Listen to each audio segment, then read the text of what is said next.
Hey, are you here? Well, I'm going to go ahead and start the show anyway because it seems like you're here. Anyway, hey, we got something exceptional from the archives today. This is an interview Paul did with one of the most exceptional musical artists he's ever encountered. It's rare that someone is able to perform at such a high ability in so many ways. As an instrumentalist, as a vocalist, a songwriter, live shows on stage, and in the studio on recordings. Paul has frequently named this gentleman as a favorite recording artist for the great sound he gets out of his chosen instrument and his unique vocal styling. This is an interview with Sonny Landreth. That's right. The original broadcast of this interview was on radio in 2008. It's not been heard since the original airplay.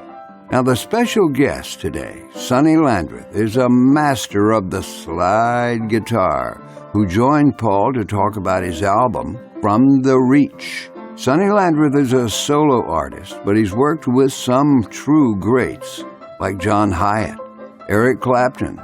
On the road, he's also been a frequent guest of Jimmy Buffett's choral Reefer band. Sonny Landreth discussed his early influences and recording with a great artist that appeared on From the Reach. People like Mark Knopfler, Eric Johnson, Vince Gill, Eric Clapton, Dr. John, Nadira Shakur, and Jimmy Buffett. And that's but one album in Sonny Landreth's discography. All of his records are really, truly great and really, truly worth checking out. Hey, you can check out the Paul Leslie Hour. You can help us in our quest to get a lot of content from the archives out there and available to the general public. All you do is go to www.thepaulleslie.com/support, and we thank you out front. Now, let's get that Sonny Landreth interview going. It is our extreme pleasure to welcome slide guitar virtuoso, songwriter, and recording artist, Mr. Sonny Landreth, an artist we played since the very first episode of our show. Thank you very much for taking the time to do this. Oh, I appreciate it, Paul. Thanks for having me. So, starting from the beginning, tell us a little bit about your roots. Where were you born? Well, I was born in Canton, Mississippi, and all of my family is originally from northern Mississippi. And we moved to South Louisiana in 1958. That's where I was raised. And also got all of my background in music, and the culture here is really strong in music and food and dance and enjoying life. So that had a profound effect on me. What were some of your early musical loves? Well, I fell in love with the guitar, actually, when I was really a little kid. My brother and I would entertain the relatives with these little toy Elvis guitars they used to sell back in the day. But that really stuck with me. It was always something I wanted to do. I started playing trumpet when I was 10, and I played trumpet through my college years, so that was my academic instrument, I guess you'd say. But I got my first guitar when I was 13. I was listening to everything at the time. I mean, Scotty Moore was really big with me because of Elvis, and then once we moved to Louisiana, hearing Cajun Zydeco bands, really just about all kinds of music in and out of New Orleans with jazz and blues, and the fact that I played trumpet in school, and I had some classical background just being exposed to it anyway. I don't know how well I played it, but it was still in there some way. So it was a rich backdrop to draw from in the way of all these. What was it about the slide guitar that you liked? I think it was the vocal quality about it. I mean, I couldn't have identified that as a teenager at first, to put it in those words, but I realized later that both my jazz heroes and my blues heroes, that was their goal, or that was a big part of the sound, to emulate the human voice. And you could hear it in that singing style of the Bonlek. I really didn't even know what it was the first time I heard it. I just fell in love with it. And mostly from the old Delta Blues recordings, but it was just a sound I couldn't shake. I wanted to talk about the new record, which is fantastic, by the way, From the Reach. Has a lot of great guests on it. How did the idea for From the Reach come to be? I've been wanting to do like an album with heroes in mind for many years, and as you know, we all have heard in tons of guest albums and duets and that type of thing, and it all been done so much. To me, it was a bit of a cliche. So the trick was really to figure out, first of all, who would be on it. Second of all, if they said yes, then how would I produce it so that it would be different in that regard? After a lot of years had gone by, I've kind of gotten to be friends with a lot of the guests, so that probably helped. And worked with them in different capacities, either in the studio or sitting in with them or playing with them live and doing shows with them. So then when I got them on board and I asked all these great guitarists and musicians how to play on my new album, I had already gotten a head start on the songwriting, and the idea was to write these individual songs for each of the guests. So to me, that was the twist, and that really fired me up in the way of the songwriting, because it was a really different approach, and I'd never done anything like that before. It's the first song on the album. It's a toss-up between two for me. It's to my favorite song on From the Reach. But tell us about Blue Tarp Blues. Well, that was influenced by really two things. Number one, my friend Mark Knopfler, he and I go back a number of years, and we've been friends for a long time, and I was a huge fan of his back early Dire Straits days, and their hit, one of the first hits, The Sultans of Swing. So I wanted something that captured that mood, but more of a, with the feel of, you know, the Zydeco feel here from my area. But the other thing was, after the post-Katrina and all that happened and took place and the aftermath of that, there was a profound effect. In fact, a lot of my friends that were rebuilding and going through all of that in New Orleans, in and around New Orleans, it's something you really just have to see and feel it to really fully appreciate it. And those images that were on TV that were shown around the world just really stayed with me. It haunted me. And that's where I got the idea, from the choppers and the planes above, seeing all the blue tarps over the rooftops and sides of buildings that I saw when I drove into the city shortly after that. It's just an image I couldn't get out of my head. And anyway, I called up Mark and I told him that I had this idea for a song, and he said, well, what's it like? And I told him, well, it's kind of like if you took Sultans of Swing and met the King of Zydeco. And so he started laughing, and he was intrigued, and then I told him what I wanted to do with the song and what it was about, and he wanted to do it from the get-go. And actually, he was a big help for me because he talked me into changing the middle verse to the first verse. And the more he listened to it, he thought, man, I think you should make the middle verse the very first verse because it's more powerful. And my idea was to build up to that line. Air Force One had a heck of a view, but he thought she'd come out kind of swinging right off the bat with it. And he thought it was an image that would relate to everyone around the world. And lo and behold, I said, well, you're right. And so that's the kind of advice you want to hang on to. It's a terrific song, and just kind of like you were saying, the image is really conveyed. When I was listening to it the first time, I kind of thought of it like it could be the music for the beginning of a movie, if they ever did a movie about Katrina. That's what I saw in my mind. Well, I like hearing that because I'm really big on soundtracks and themes. For me, that really conjures up imagery, and that's what, even instrumentally, it should take place, and when it's done right, I think. And it's just something I've always aspired to do. Well, speaking of instrumentally, I think the other favorite song of mine on the album is an instrumental, and it features Mr. Eric Johnson, The Milky Way Home. Yeah, he plays. all of my guests are just awesome players.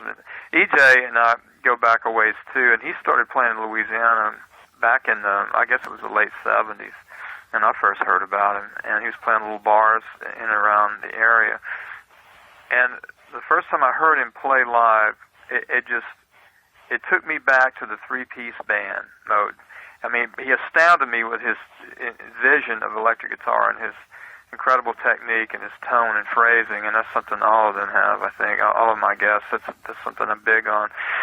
But then I knew from that moment on I wanted to work with him, and it's funny how you fast forward many years later and things come about. But he was the first one to turn in the track. So, interestingly enough, because he has quite a reputation for taking forever with his own music, and so I was a little bit surprised when I was the first one to come back in. I mean, like within a month when I sent in the songs, and so we put that up on the system. We heard Tony Daigle, my engineer and co-producer, and I, and we were just amazed, and I knew we were in for a great ride. You played with Eric Clapton, and he's given you a lot of praise. He's featured on 2 songs from the album, Storm of Worry and When I Still Had You. Right. How did you meet Mr. Clapton?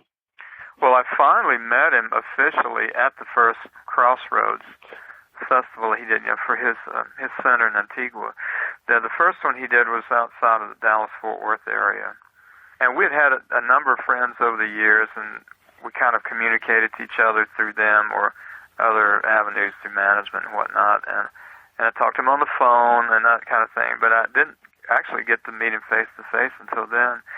And he's such a sweetheart, really down to earth, and he's been through everything and come out on the other end. He's seen and done it all, and he's so iconic and such a huge influence on me. As a teenager, he was one of the early greats that influenced me and wanted me to plug in and play. And so that was a real dream come true.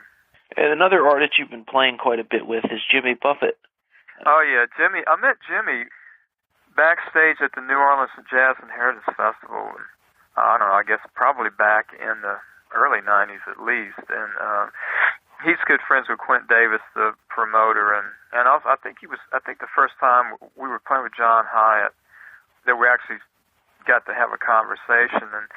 And then I believe it was probably in 2001 we were playing a jazz fest, and Quint sat him down on our stage, and afterwards Jimmy invited me to play in his new album he was making at the time, and then later wanted to do one of my songs, USS Exotic Oldsmobile, which we flew up, and my band and we actually cut the rhythm tracks for it, and he sang, overdubbed his vocal. And then I started doing shows with him. I do about 8 to 10 shows a year with him, and it's really great. It's a lot of fun. And the other thing, we have a strong connection because of his history with New Orleans, and we figured it out that he and I were both at the very first New Orleans Saints game. Interesting. He was in the stands, and I was on the marching field. I was in high school. And so we have a very early storied, then later storied career hoping for the New Orleans Saints. Well, Buffett appears on the new album along with the legendary Dr. John, the song Howlin' Moon. Tell us about that one. That's one of the 2 songs that I actually had already written, and I'd written that song and had a group of, a batch of songs on an album I made called The Road We're On, and it for some reason just didn't make the cut, and I'd always heard Dr. John playing on it, and I thought, well, if I ever get back to the song one day, I got to call him up. And then I got the idea to combine he and Jimmy with their vocals, and it just seemed to be perfect for the song. And that's one of the sessions I actually went to New Orleans and worked with Mac on, Dr. John, and the other one was with Vince Gill in Nashville. You mentioned a minute ago the song that Buffett covered, the USS Exotic Oldsmobile. Tell us about the inspiration behind that song. That was an old car that I inherited from my folks, my parents, one of those hand-me-downs, and I just love that car. We had more fun. I'd taken off, I guess probably from 97 up to 1997. I was songwriting for what would become the Levittown album. Now, this is the way to do R&D, man. It's you stay home, you go out and go dancing every night, you hang out with your friends, and work on these tunes. And we used to, all my friends would pile in that big car, and I'd leave my amp or rig in the trunk, and we'd drive down to some levee bar somewhere like Whiskey River Landing or someplace, and I'd sit in with the bands and, have a great time. So I was drawing inspiration for writing for that project, and that was the one that came out of that. And there are all these cool, funky little places out in the middle of nowhere outside of Opelousas, which is north of Lafayette. And this is, for those who don't know, that's a Creole country, and that's where a lot of these old Zydeco dance halls are out in the fields, and it's just like nothing else. It's a lot of fun, and I think that's the way to write for a project. There's a vocalist on the new album, Nadira Shakur, and she's featured on the song Let It Fly. She's very proud of that song. It came out great, so tell us about that song. Well, she's an amazing singer, and I met Nadira through Jimmy Buffett because she's one of his background singers in the band and been with him for a long time. she was making an album for that Jimmy's going to put out on his Mailboat label, and came to the studio that I work at here in Louisiana, Dockside Studio, and wanted my band and I to play on like 3 of her songs. So we did, 3 or 4 tracks actually, and so while I had her there, and she was perfect for the vocal on Let It Fly, and I got her to sing on it. So it was a great trade, and I think she really adds a soulful component to that song that really makes the storyline work for me. There are a lot of really great players out there. Derek Trucks comes to mind. Oh, yeah. Who do you especially appreciate on slide guitar? Derek Trucks. I'll make it easy on you. I love Derek. He's a friend of mine, too. And the last time we worked together was in Europe a few years ago, and I just think the world of him. I remember seeing this clip on TV about him when he was a little kid, and I remember thinking, watch out. Watch this kid. And the thing about Derek is he came up with that tradition with the Allman Brothers and the family, and he just got it in his blood, you know. And it'd been one thing to learn an emulated Duane style, but it's another thing to take it to a whole different level. I mean, he just took that in I'm just really impressed with his sound, his phrasing, I'm really impressed with his musicianship and where he's taken it, and it's really pushed the boundaries. And dead on intonation, man. And he's just a great guy and really a lot of fun to work with. You've mentioned a lot of them already. You've played with a lot of great artists. Is there any that really stands out, and who would you like to do something with that you have not yet?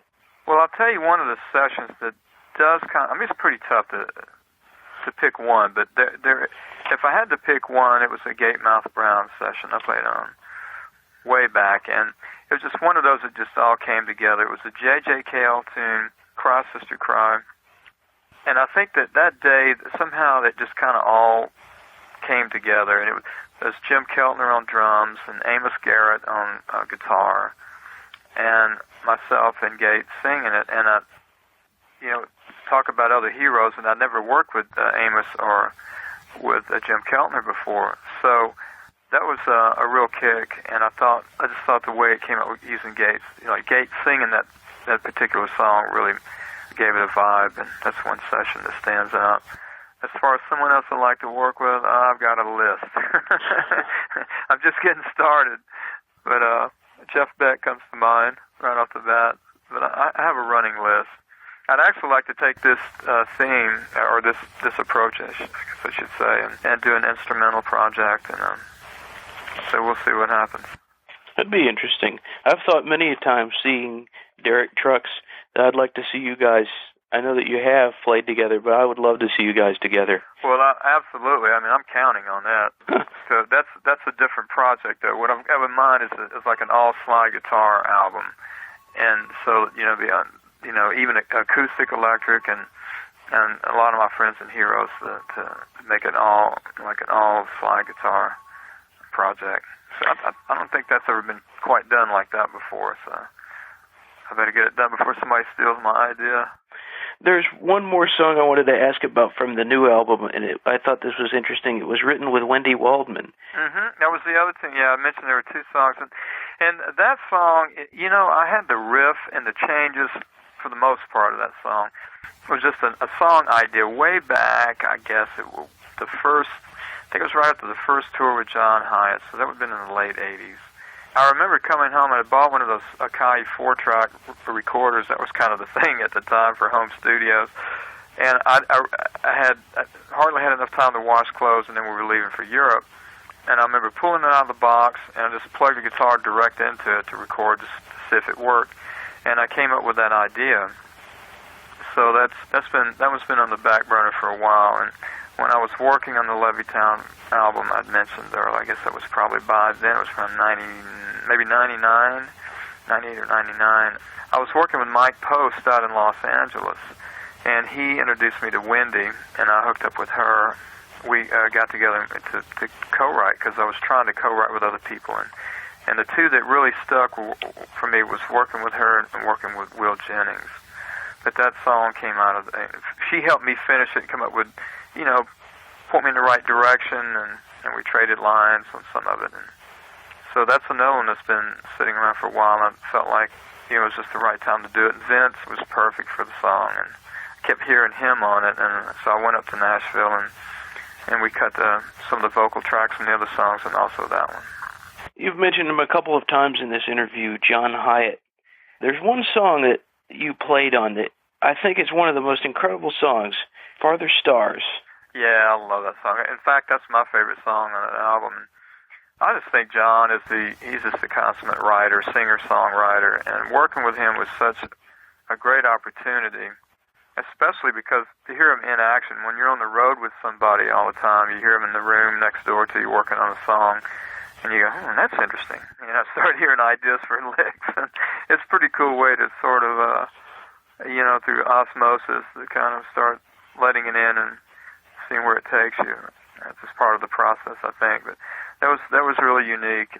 And also on that tune, we really stressed it out, and just kind of really, it was a free-flowing kind of approach to it, and kind of see where that would take us. And that I've always liked the way that came out a whole lot. And we played it live quite a bit for a while. When someone hears you perform or they listen to one of your records, what is it that you want people to get out of the experience? Well, I would hope that there's something that took them somewhere else that night, and maybe forget about all the troubles and all the things that are going on in the world and maybe at home and otherwise. And I think that there's that creative spark in everybody, and if there's a part of that it touches them and in some way opens them up to that bigger picture, so to speak. And I kind of feel like I've done my job. I wanted to ask about this song. It's not from the new album, but I really think it's a great song. It's one of the first songs I ever played on the air, and that was All About You. Well, it's funny because as a writer, you're always looking for an angle on a tune or come up with an idea and then put a twist on it. And one of the things I've always liked doing is to take something that's real familiar, but to come up with a different approach to it, maybe a cliched line or a saying or something that people are familiar with that kind of come in from a side door on it.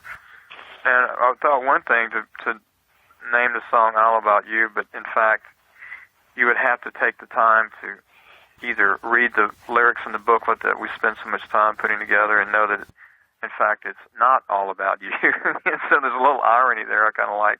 That shuffle feel, that particular feel is something I've always been real close to, and I really like the way that song builds and takes that idea. And that was a blues project, and I kind of always come home to that. This is a question that I've heard come from Cameron Crowe, and I think it's an interesting question.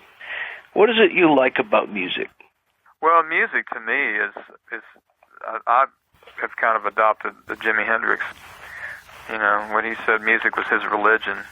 If I have a religion, it would be that. And I think it's the thing that comes from the deepest part of your soul and on the truth level.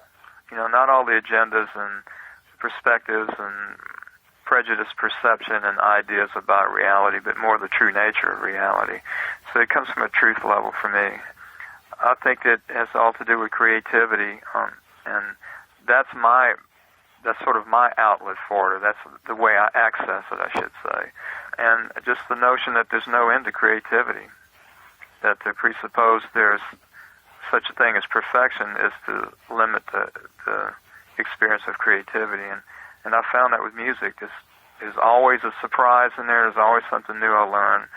And it's about myself and others and just where it can take you. So it's always been there for me. A very insightful answer. I have two final questions. Given that you're a Louisiana man, I was wondering, what is your all-time favorite meal? All-time favorite meal. Wow, I have to pick one? One or two. I guess my all-time favorite meal, from Mississippi would be black-eyed peas and cornbread, and I guess from South Louisiana it'd be crawfish etouffee. My last question, good choices by the way, but my last question, this broadcast is going out all over the world, so what would you, Mr. Sonny Landreth, like to say to the world? Well, to the world, I mean, that's a pretty big door to walk through. I would say thing I would like to say is to trust your inner voice and to trust your intuition. We all make bad decisions at one time or another, but I feel like the intuition is, again, that part of us that will lead us in the right direction, and to always pay homage to it. All right. Well, thank you very much, Mr. Landreth. It's been a pleasure speaking with you, and I look forward to seeing you when you're in Gainesville, Georgia in September. Yeah, well, come up and say hey to us. Catch up. We'll have a glass of red wine. Definitely. Thank you so much. All right, Paul. I appreciate it, man. Thank you for stopping by today. If you enjoyed our program, consider telling a friend about it. The Paul Leslie Hour is made possible through people just like you. So you want to keep the show going, right? Go to thepaulleslie.com. That's thepaulleslie.com. Click on Support the Show. And thanks to everyone who contributes. Performance of the intro music is courtesy of John Primorano, The Entertainer, written by Scott Joplin. End credit theme music is courtesy of John Primorano, the traditional song Corina Corina. Your announcer is Dan Gold. Hey, that's me. The show is hosted and produced by Paul Leslie. And we'll see you next time on the Paul Leslie Hour.